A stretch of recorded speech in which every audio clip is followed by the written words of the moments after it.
Hi, everyone. I'm Jenna Paone with A Mighty Blaze. It's another Lit Chick Interview Friday. And today I'm so thrilled to welcome Katherine St John with us today to celebrate the release of her new book, The Siren. Hi, Katherine. How are you? Hi, I'm good. It's so good to be here. It's so good to have you here. Thank you so much for joining us. I know that you are in the midst of a cross-country adventure, which we're going to talk about a little bit later on.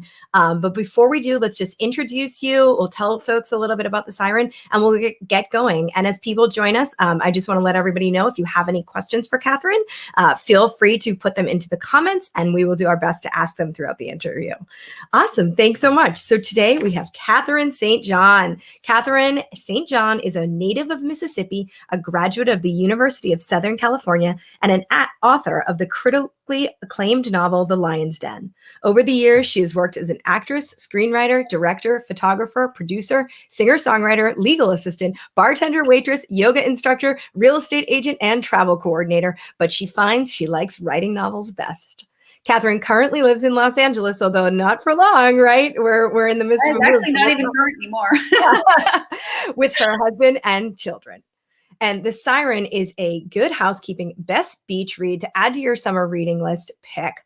In a starred review, Publishers Weekly writes that The Siren is a superb tale of revenge and unbridled ego. The scene is set for action, intrigue, murder, and heart-stopping adventure. St. John keeps readers deliciously off balance with each new revelation about the characters and their motives, as revealed through the alternating viewpoints of Stella, Felicity, and Taylor. This is pure, riveting entertainment, and I could not agree more. The Siren had me hooked. I am a new mom with a baby who gets no sleep, and my baby was teething this week and up at 4 a.m., and I was still up reading your book because I just wanted to find out what happened.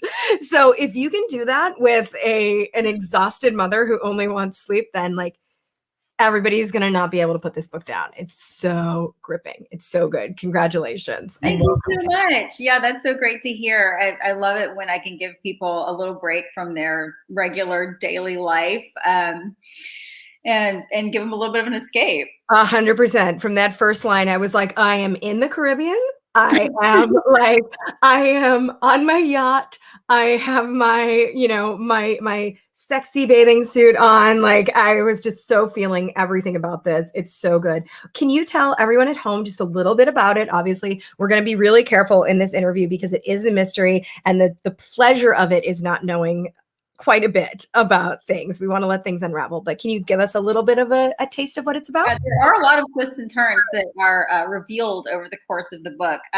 So The Siren is set on a beautiful Caribbean island where a film is being shot, and the film is being produced by one of the biggest movie stars on the planet. His name is Cole Power, and it's starring his ex-wife, Stella Rivers. Now, the book is told from 3 different points of view, and Stella is the first point of view.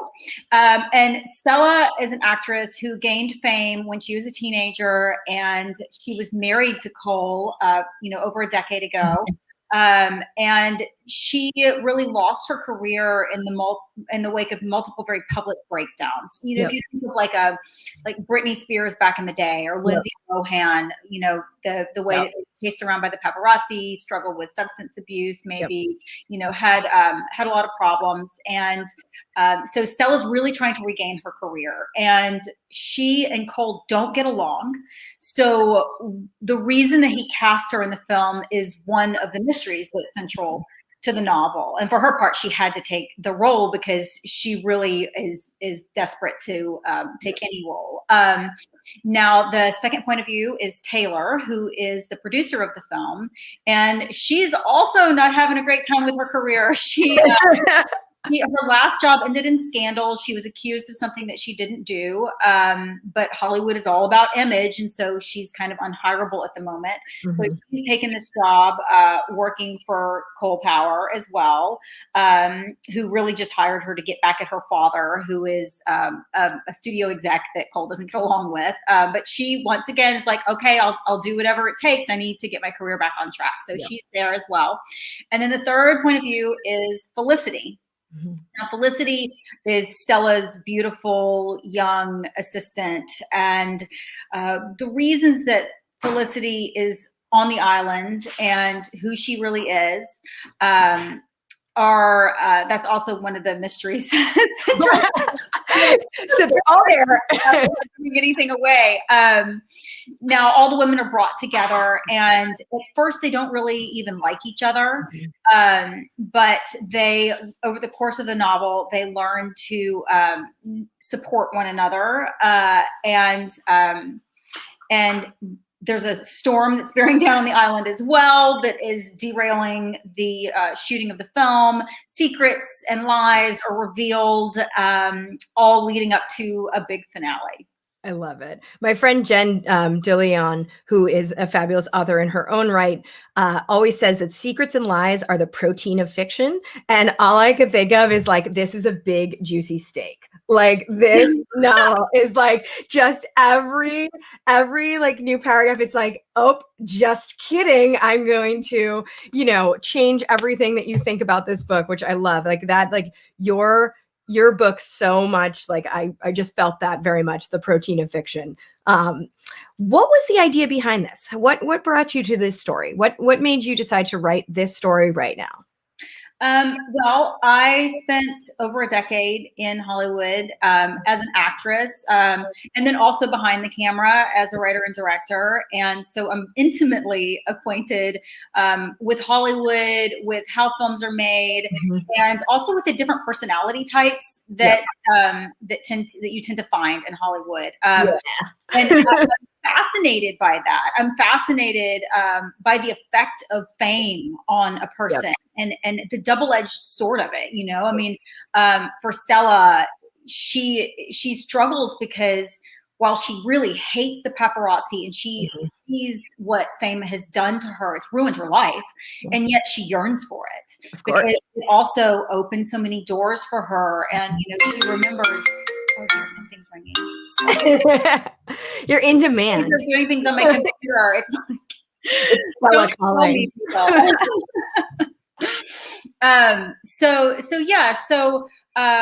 I really wanted to set something in Hollywood, but I like to write about a specific beautiful locations in my book, in my books. So an escapist type of stuff. So I wanted to set it in the Caribbean. I love the Caribbean.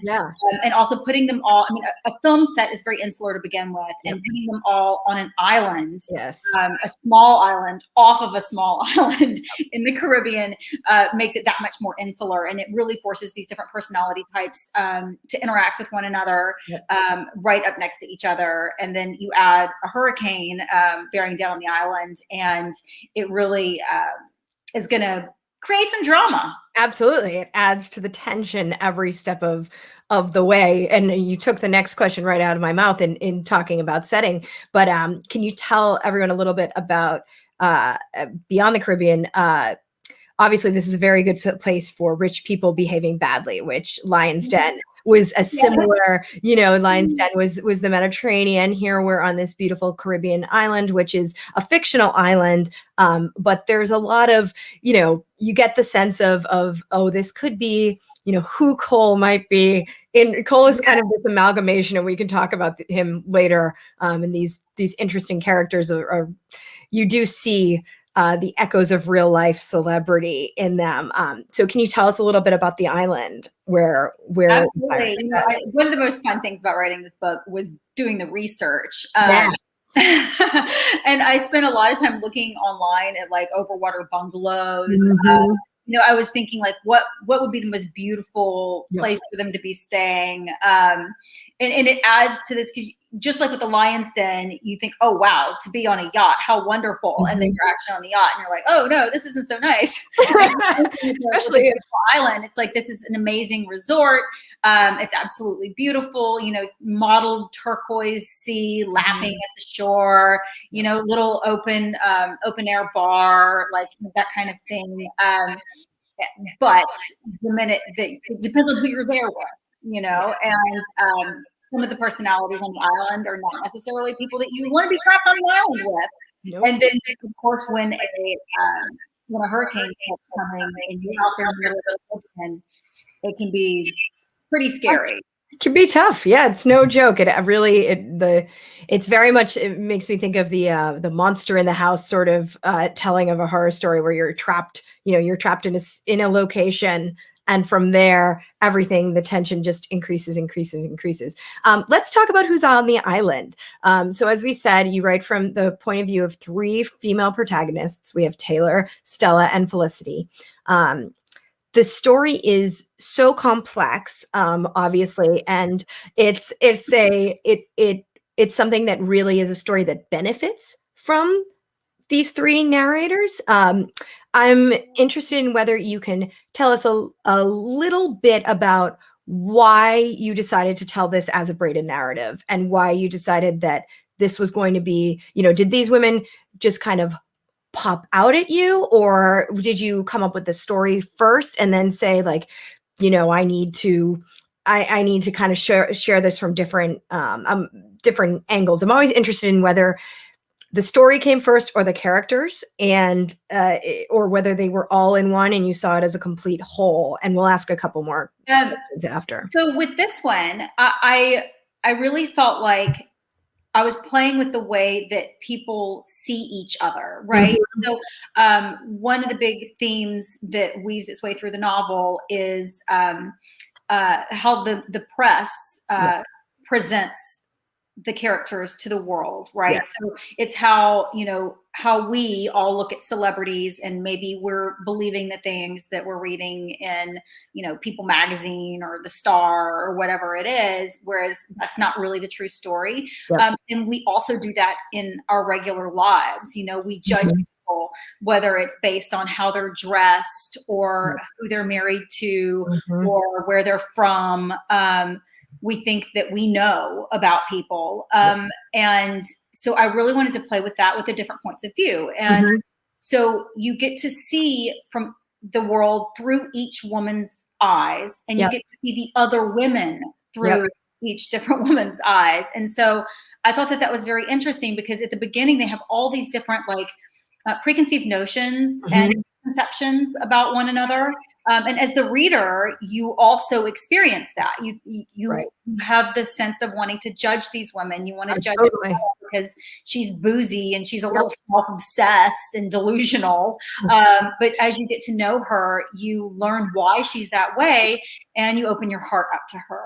It's the same thing, with Felicity. You're seeing other women's point of view. And the way that I did it, so Felicity and Stella and Taylor, the producer, are always in the present. And then Felicity's storyline starts when she's a child.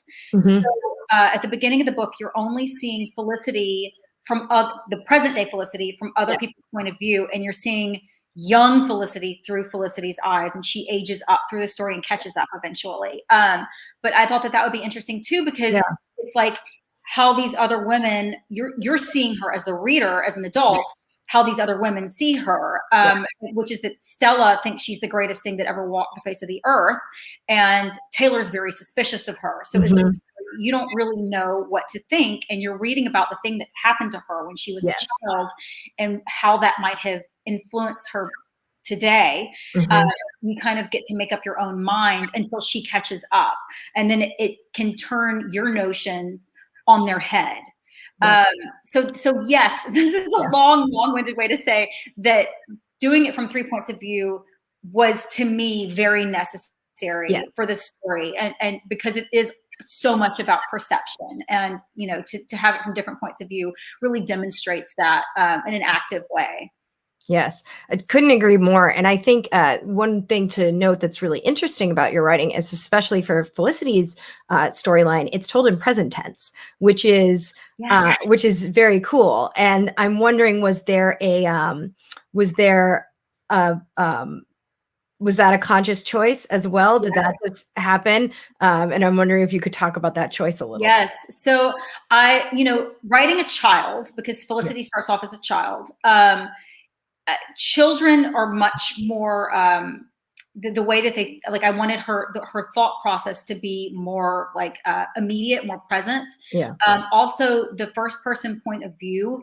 They're all first person point of view, but the present point of view tends to be it's more impactful. It's the most impactful, I find. First person present point of view really grabs you, and it's intimate. Yeah. In a way that, because with past, you assume when you're talking about something in the past, and when a narrator is talking in the past tense, that they perhaps have learned something.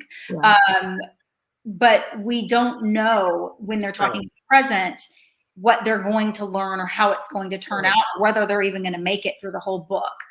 So I wanted to keep that mystery alive with her. I thought, I remember telling my agent, okay, so I'm going to have the child in the past is talking in the present point of view, and the current characters are talking in the past tense.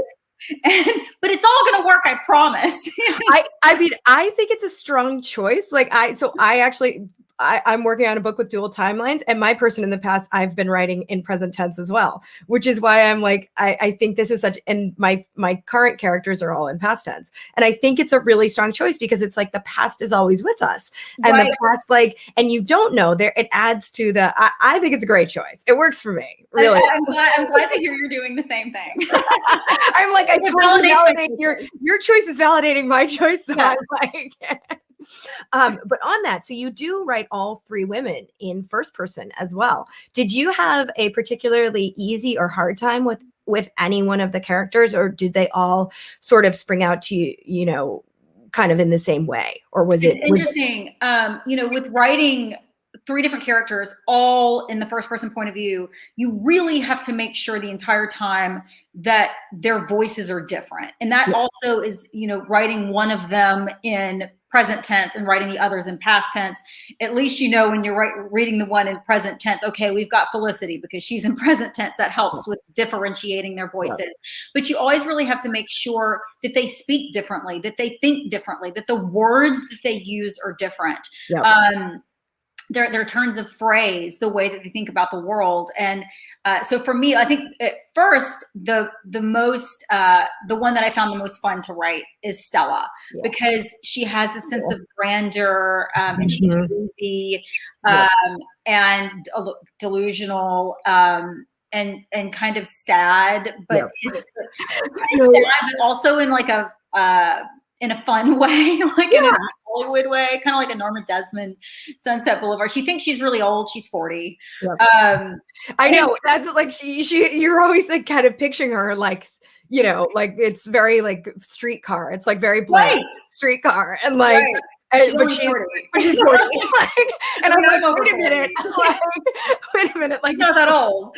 But she thinks she is, because, Hollywood has made her believe that like she's not worth anything when she's over 30. And we will talk about that, because my history is in the entertainment industry too. And there's this very like thing of like, if you don't have your life, if everything, like anything over 25 is too old. And sometimes anything over 18 is too old. It's crazy. It's crazy. It's absolutely crazy. But yeah, so it's funny because like she was the one that I was initially drawn to writing to and was having the most fun with. But that, when you have to then put this character in situations that are very frightening, a lot of action going on, and maintain that state of mind, that that kind of like that makes it very complicated. On the other hand, like Taylor, I thought was going to be the easiest to write, because she's more your every girl, right? And she's the one that I wanted to make sure that I had a point of view where my readers could identify most easily with. She's more normal than these other people, but that was actually more difficult as well, because there's no normal. None of us are normal. And she has a real arc, and she has some real problems that she overcomes during the course of the book. Some real obstacles set before her, and she has depth as well. So it's like, all of the, like, and they're such different women. I think that Felicity, this is hard to talk about because I don't want to give anything away. She evolves over the course of the book. I can say that. And to allow her to evolve in a way that was not a straight line. It may not be the arc that you think you're going to get. Like we, as readers, there are certain tropes that we come across in books. And so you expect, a certain character to end in a certain way, and to allow her to change and grow in a way that is authentic to her, but not how you would probably expect her to grow, and to make that change, like her own indecision, her own self-doubt, her like to allow like the warring forces within her, to allow those to play out. I think that ended up being the most interesting and rewarding for me. It's all very great. And I mean, speaking of interesting, like this is an interesting story. I mean, this is a complex story. So I want to talk a little bit about how you even write a book like this that is so complex. I'm fascinated by people who can write mysteries, because I feel like I'm not smart enough to write that mystery. Like I'm just like, oh my God, that's not true.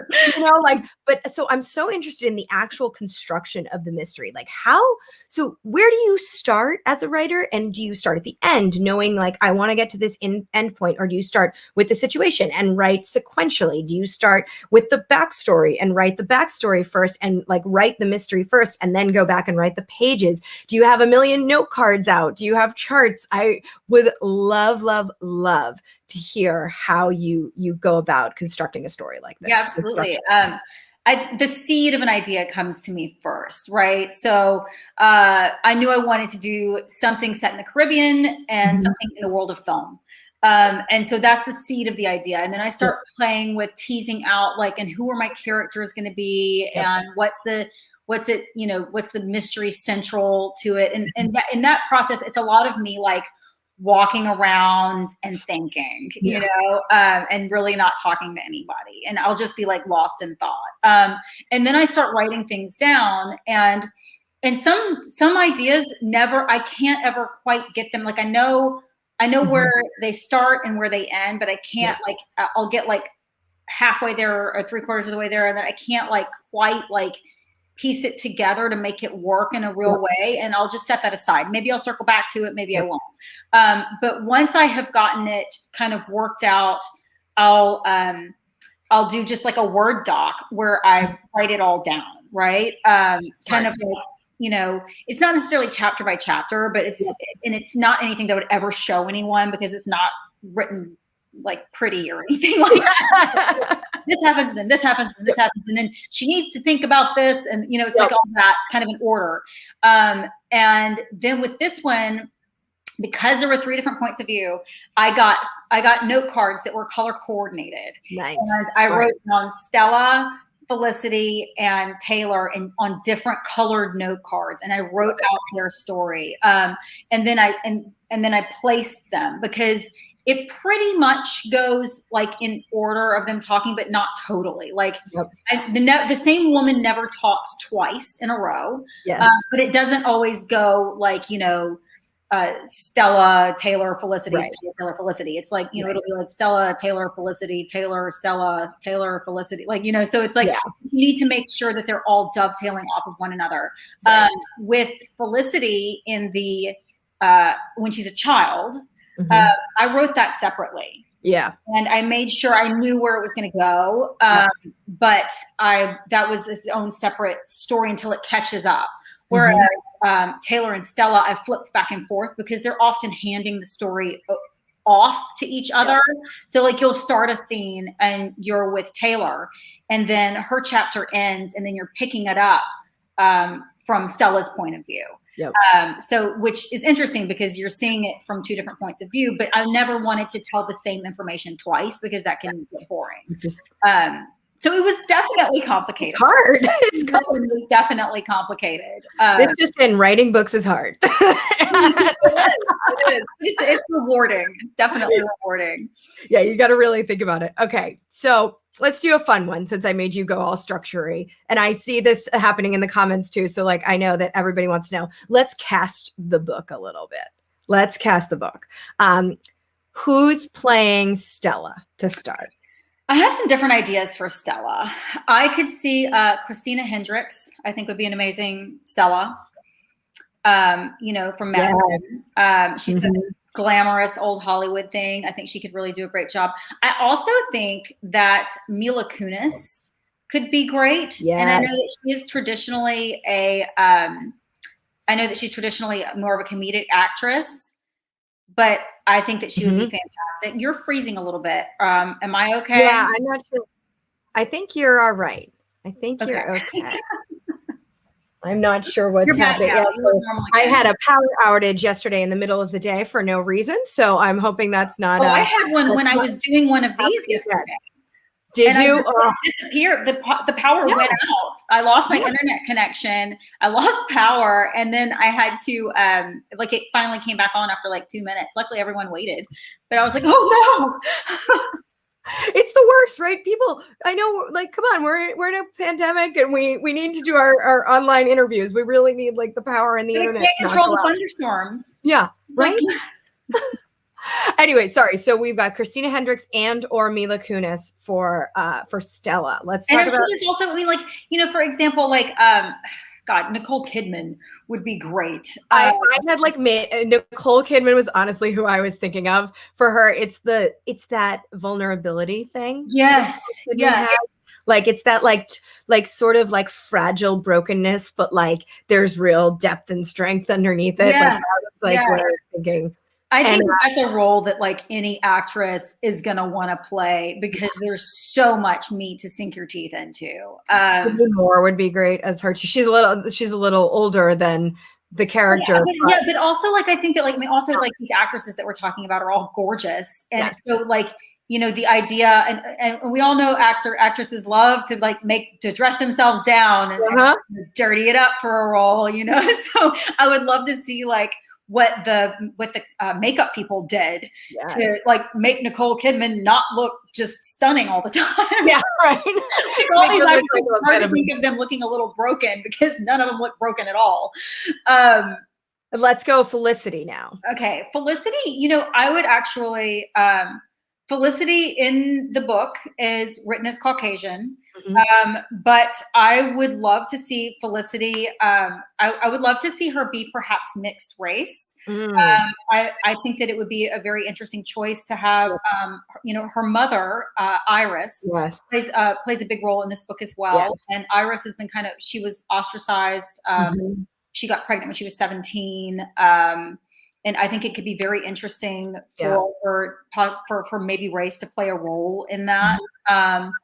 Zendaya, I think, is an incredible actress. I would be very interested to see what she did with it.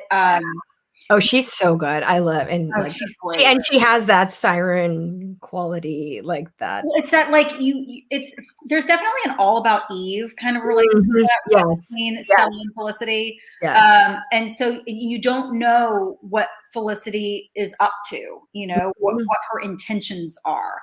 And so you really need to have an actress that can have a lot going on, and make the audience really think about like, what is she thinking? Like, what does she really want? Like, who is this person? And then for Taylor, I love Julia Garner. Yes. Oh, good. Dark, blonde. Yeah, good choice. I think that she would be, and once again, Taylor, I wrote her, she has dark hair in it, but like, I don't necessarily, when I'm casting it, like when I think about the film, it can be different than the book. It doesn't have to be exactly the same. And that's very freeing because when I'm writing these characters as an author, I'm making them up. But then when you start actually casting, you're going to be casting people that already exist. You can't, you can't just create them. But I think that she's got that like down to earth thing, that I think is really necessary. But like tough as nails. Yeah. Like, yeah. And she's a tomboy, but she also has a soft side.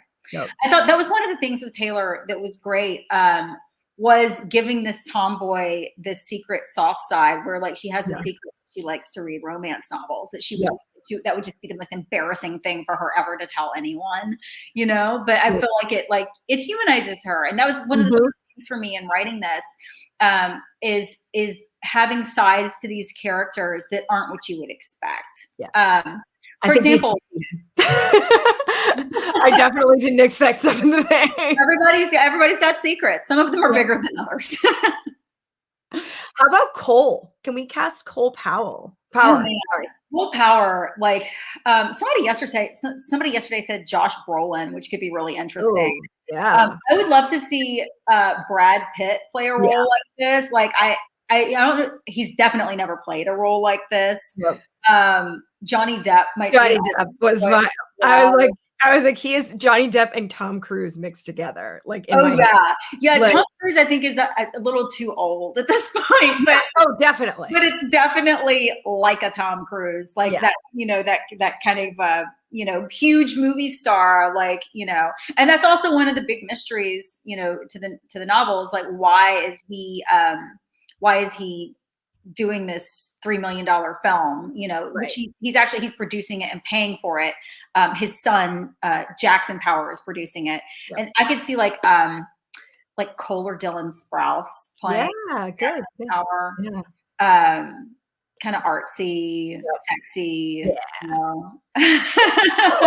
I love it. Those, I mean, obviously there's a lot more, there are many, many, many more people in this novel. And I feel like we could go on for the rest of the interview but like, I wanted to get the main people. Yeah.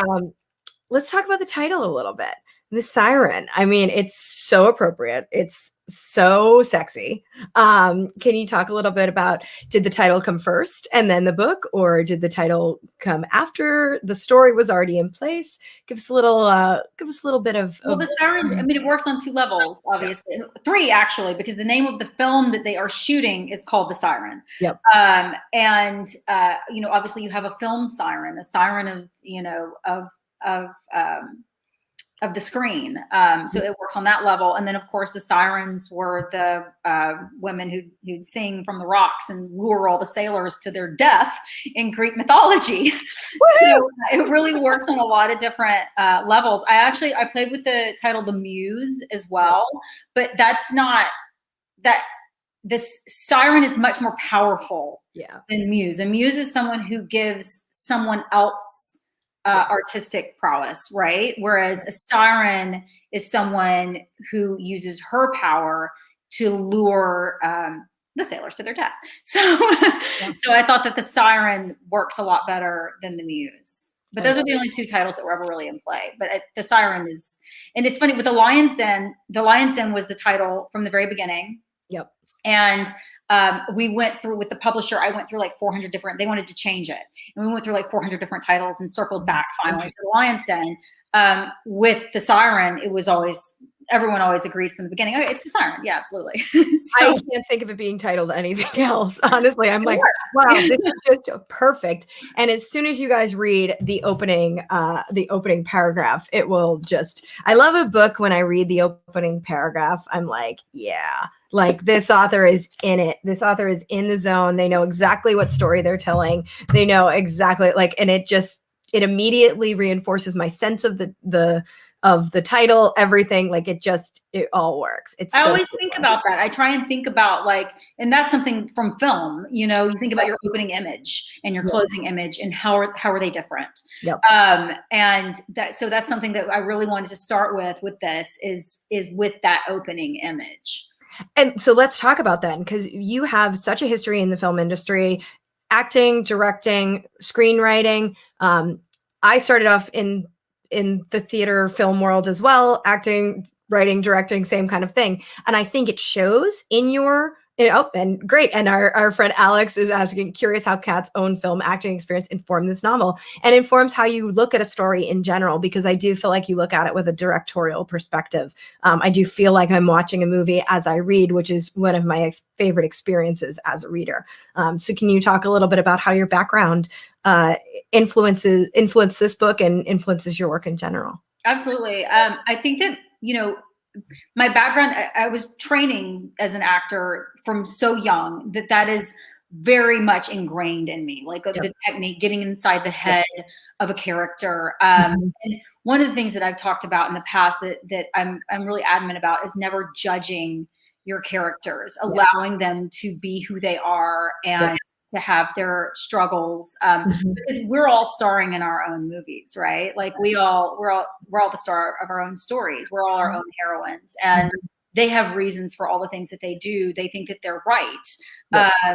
And I think that that's you can't judge them for that. You have to be in them and be understanding of why they do the things that they do and understanding what their next move would be. You know, like I was talking about a little bit with Felicity earlier, allowing her to make decisions that she would make, not that a writer would make on her behalf, you know, not that would make her arc simple, but allowing her to be complex. That's something that I really learned from acting is embodying a character and learning to think like them. There's other things like, so from, I did a lot of horror films when I was an actress. And I'm shocked because, you know, that's what every struggling actress does, right? And more from just how, you know, you can just more the type of book that you're writing with, you know, the element of danger to it.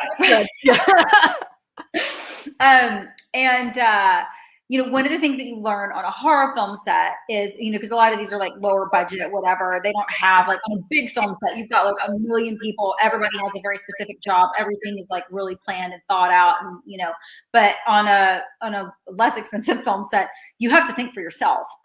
So for example, if the boogeyman is chasing you and he chases you past a baseball bat, and your direction is not to grab the baseball bat and try and hit the boogeyman, but to just run past the baseball bat and scream, then you have to, as the actor, say, why don't I grab the baseball bat?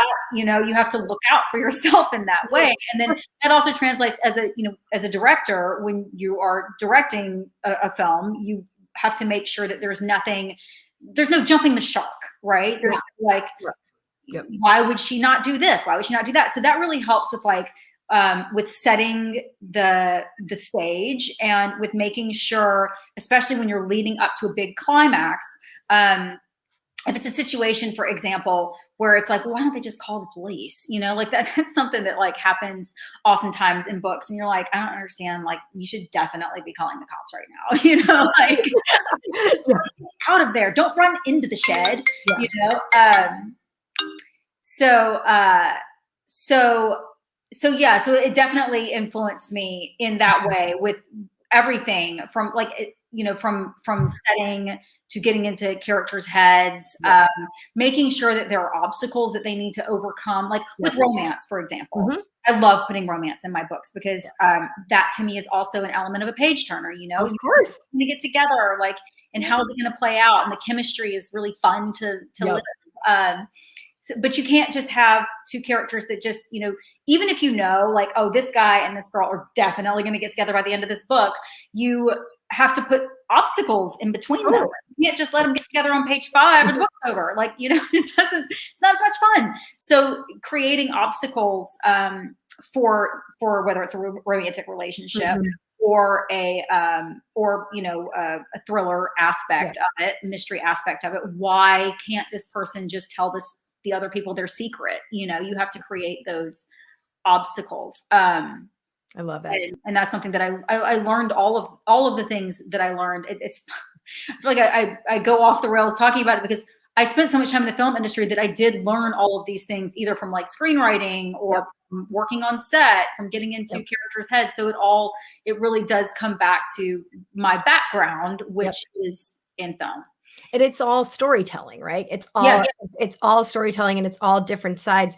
This is something that I think is often an interesting thing when talking to people who have acted before, is the storytelling. You understand different ways of storytelling, I think, that other people don't. You're not just telling it with words. You've learned how to tell it with your body and your facial expressions and all of these things. And you kind of learn this through line because the work as an actor that you have to do is so similar to the work as a writer. It's just, you know, anyway, I could go off on my own tangent. It's funny too, because I've talked to so many people who are writers who were actors. Yes. And it's storytelling, you know, and that was what initially got me interested in acting, was the storytelling aspect of it. And then, you know, the great thing about writing versus acting is that you get to I mean, you really play God, you know, and you are not only the writer, you're also the actor and the director and the set designer and the costumer, and you get to like design this entire world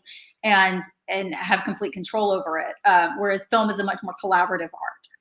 And anyone who has gone on 8 million auditions is like thrilled for the chance to play God. Like I was like, I'm way too much of a control freak to be an actor only for the rest of my life. Like I can't, I can't handle that. Like you pull up to an audition and like in the parking lot in front of the room in the building, there's a sign that says no actor parking. Yeah, that's like it up. No actor parking. Thanks, guys. Really appreciate it. I know people, if you know, you know. Let's just say, if you know, you know. Glamorous. Yeah. Most actors are not, Stella Rivers. No, definitely not. And on that vein, one thing I love about you, you have this wonderful quote, and you have had a life where you have done a million different things. I think it's so awesome. I am the same way in terms of I'm like, well, I did this and I did this and I did this. I've had like 19 different career lives. And I think you and I are on the same page in how we feel about how that translates into being a writer. You have this wonderful quote that you said in an article that it's people look at my resume and think, oh, she's just a dabbler. But for a writer, those are actually qualifications. And I love that. Can you talk a little bit about the journey that led you to writing, what made you decide to transition over, and how all of your past experience in a variety of different disciplines has really made you a better writer?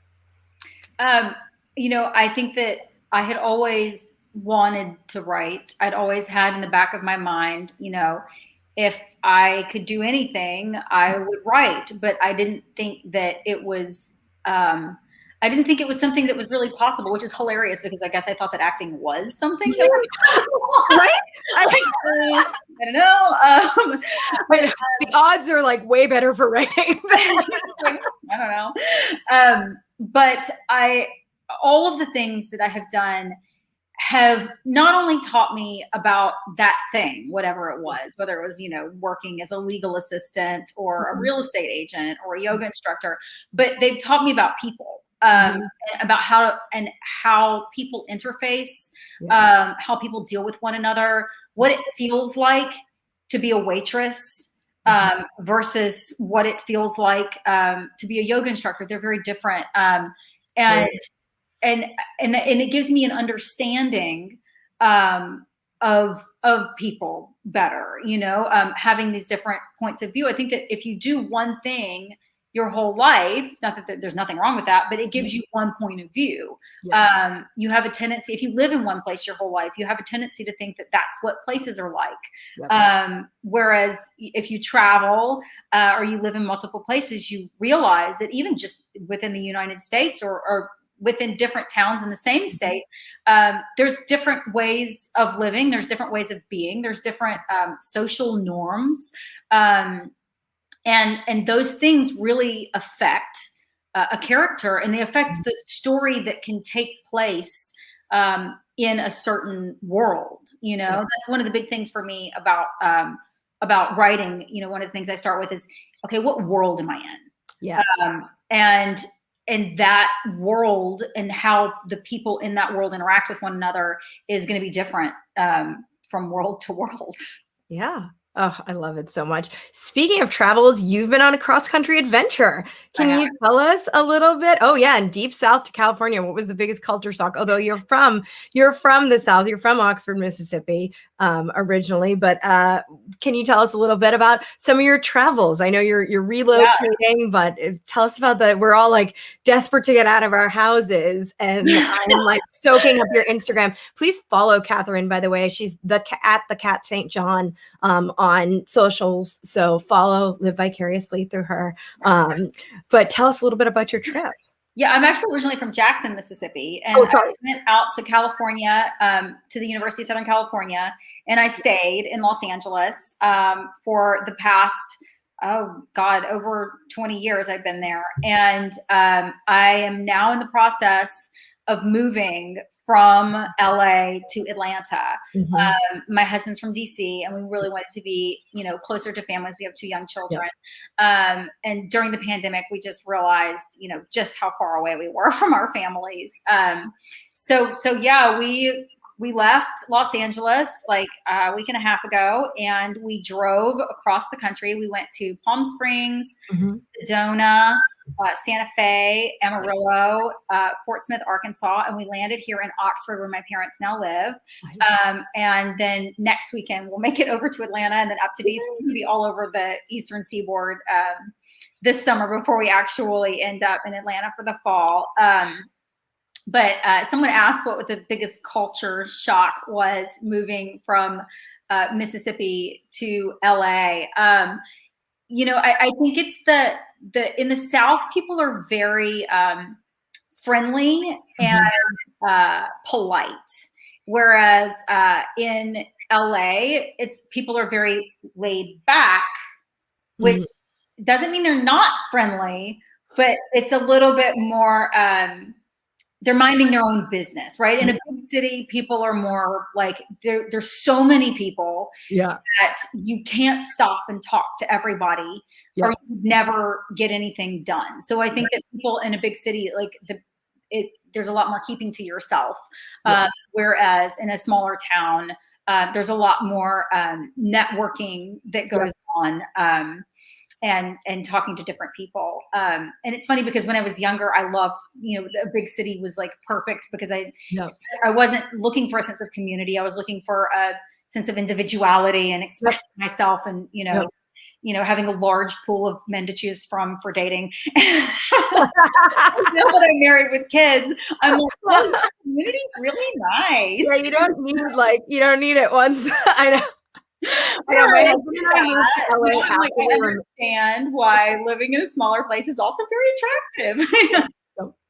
I know, it's so funny. My husband and I moved to LA after we were already married, and I was like we're not like we're like in our we're in our 30s and like kind of settled, and we're moving to LA at like the exact wrong time. But then we were like, well, let's embrace it. We got a convertible. We we went out.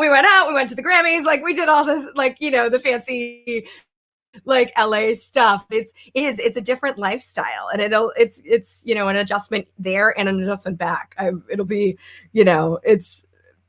but it's such a great adventure to do that, to go to different places, to live in different parts of the country and choose. And it's all great. I'll always have a special place in my heart for LA. I'll always go back and visit. I love the beaches. I love the sunshine. I love the palm trees. I love Palm Springs too. Yeah. Palm Springs.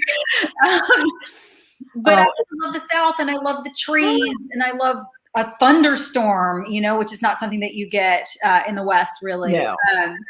So, and I also think it's good to shake things up if you can. That's one of the things that also made me think about moving. I was like, okay, I've done this. Let's try something else. I got to keep meeting different types of people. That's also as an author, I don't want to just write books that touch in LA. I want to actually have lived other places, have met people and lived around different types of people. I don't want everybody I know my whole life to be in the entertainment industry. I want to know other people that do other things too, I love it. Oh, I completely understand and agree with you. That is that is very much driving it. Yeah. We love your sense of adventure. That's no wonder you're a writer. On to the next story. Speaking of, where are you working on right now?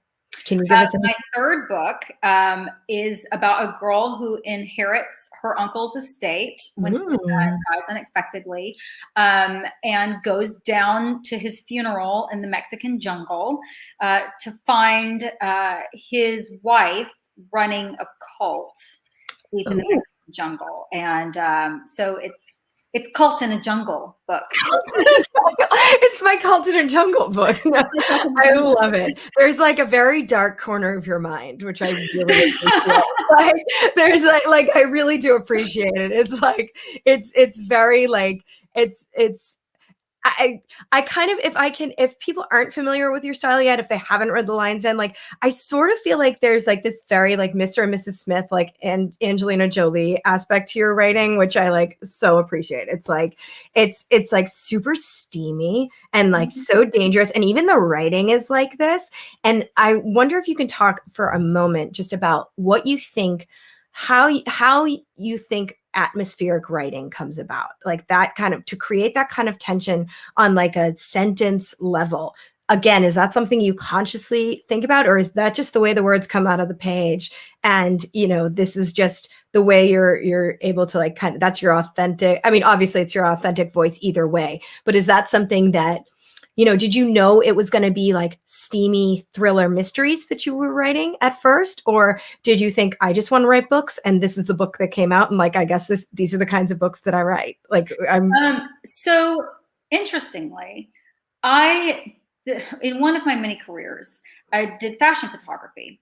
And there was something about the drama that can be added to like fashion photography. Yep. You know, there's a picture that stands out in my mind. I think it was like in Vogue or something, and it's Julianne Moore, and she's like dressed in this gorgeous like outfit, like standing on the road next to like a broken down Porsche, and she's kind of looking like, oh darn.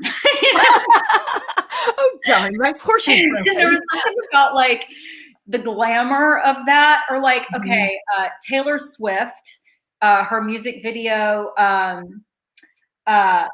Blank Space. Did you see that music video? Yes. Oh yeah. Drama of, I love that. We're like a little bit of heightened reality. It's more beautiful than my life, and it is more stylized, and it's bigger problems. You know what I mean? Like, I'm not writing about like, you know, running out of milk. Yeah. No, you're not. More dramatic than that. And that's okay. And that's why I like to let people know that it's escapism. And yet I try and put these very real characters in that world so that you get a little bit of an escapism. It's heightened reality without being kitschy or being, I don't want it to be too over the top, you know? But it's also, I want to take readers into a world that is different than their own, that where it's these like, you know, the problems are like murder and like, you know, like you don't want that problem in your life. But no, it gets dark. Like getting for a character to get to feel what it's like to be a celebrity, what it's like to be on a yacht. And there's also a little bit of at the end of the book being like, thank God I'm not on a yacht. You know what I mean? Like there is some aspect of that. So it's a little, I like the glamour. And I like, you know, a little bit of like the over the top, but not too far over the top. And I will say, like with the writing style, I don't think when I'm writing, I just write. I think when I'm editing. So when I'm writing, I just like write. And like, you know, when I start the day of writing, I go back and reread what I wrote the day before, and I do a little editing, which leads me into my day's writing. Right. And then I do the book that way. And then when I go back and edit it, you know, after I have finished it, that's when I really start thinking about like my word choice, you know, and sentence structure and things like that. But when I'm first writing it, I don't think. I love the way you talk about that. I love the way you brought like up a picture and like that image in your head. Like I do the same thing of like, there's a picture that I'm trying to get into my head of an atmosphere and a mood that I'm trying to create. And I think it's so helpful to look to other art forms in order to get that. Like, and I think maybe people don't realize that as much, that like, just because you're a writer doesn't mean you always think in words. Like it can be very visual. And in fact, that can be, as in the case here, like super, super effective because you're so clear. Like, I know that you know exactly what this island looks like. You know what these people look like, you know, it's all so clear in that film cinematic way, which I find pictures, you know, like with The Lion's Den, I found plans of a yacht and I kept them pulled up so that I would always know where the characters were. And same thing with the overwater bungalows. I found the overwater bungalows. I found an island, and then I kind of fatten the island up and tuck a harbor over here and that kind of thing. But I definitely do look for more concrete things, so that I can describe what I'm seeing, basically, and make sure I'm being really really specific with what I'm showing the readers. Yeah. And again, I want to, you say it's escapism too. And obviously this is definitely, we're dealing with very heightened problems. The problems are very intense. And they're probably not what the average person will experience. However, it's really grounded in a very, in real issues and real problems of today. There is a very strong feminist through line for all of these women, and there are particularly close ties to the Me Too movement and all of the misogyny and sexism and violence that does occur in the entertainment industry and in industries everywhere. It's not limited to the entertainment industry. So in some ways, even though the things that happen are extreme, they're not beyond the realm of possibility. They're not beyond the imagination. This is not something, especially if you have worked in the entertainment industry, it is very much not beyond your imagination that this could happen. Can you talk a little bit about why you chose to center this very important movement and subject in this book? What do you mean? By bringing in, we're bringing in Me Too, we're bringing in all of the misogyny and the cruelty to women. Why is this something that spoke to you as a topic that you wanted to explore? I mean, I think it's something, the Me Too movement and the power of that, and seeing what we've all been through. And just, this book deals with how far we've come and how far we have to go. So, since I was in my 20s, 15 years ago, and dealing with the entertainment industry and, the casting couch, people wanting to, you should, I'm going to be, producing this movie. You should really come to this party and bring your hot friends. And it's like, okay, you know what? No business takes place outside of an office. But it was ubiquitous. I worked in, as a waitress where we had to wear short tops, and there was always a hand on my back and my bare hand. There was always men withholding their, they wouldn't pay you until you'd written your phone number on the credit card slip, and little things like that today are thank God, after the Me Too movement, that type of thing is starting to change. And that's the type of thing in the entertainment industry. We need to see that you can be sexual. Yeah. Really? I'm an actress. So what does that mean? No, you don't need to see that. And so I felt that this was a way for me to write about those experiences and to shine a light on it in a fictional setting, adding my voice to the chorus of voices that are saying this type of behavior is not okay. And really, I'm so grateful for how far we've come, but I also recognize how far we have to go. That it's not like just because we had the Me Too movement that all of this behavior has stopped. It's not like people are like, oh, the women woke up and said that this wasn't okay, so we're not going to do it anymore. You know what I mean? It's like, it's not, no, it's a longer process, and it's a very important process, and it's something that I'm very passionate about.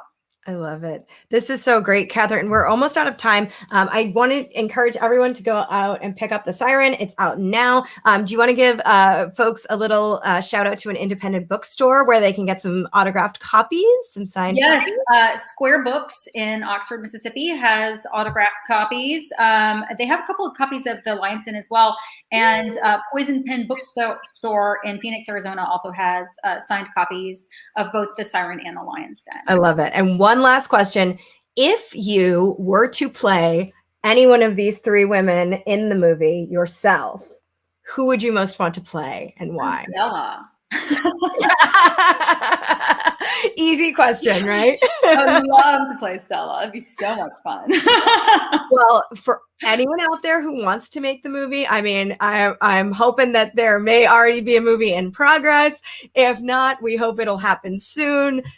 Katherine, thank you so much. The Siren is sizzling. That is the word that I keep coming back to with the Siren. Everyone pick it up. Thank you so much for chatting with us today. And we'll see everyone next week again for another Lit Chick interview here on A Mighty Blaze. And I want to say thank you to our producer, Julie Gerstenblatt, behind the scenes. Thank you to Alex Hoops and Amanda Smiley for their help with social media promo. And yeah, we'll see you guys next week. Thank you most of all, Katherine.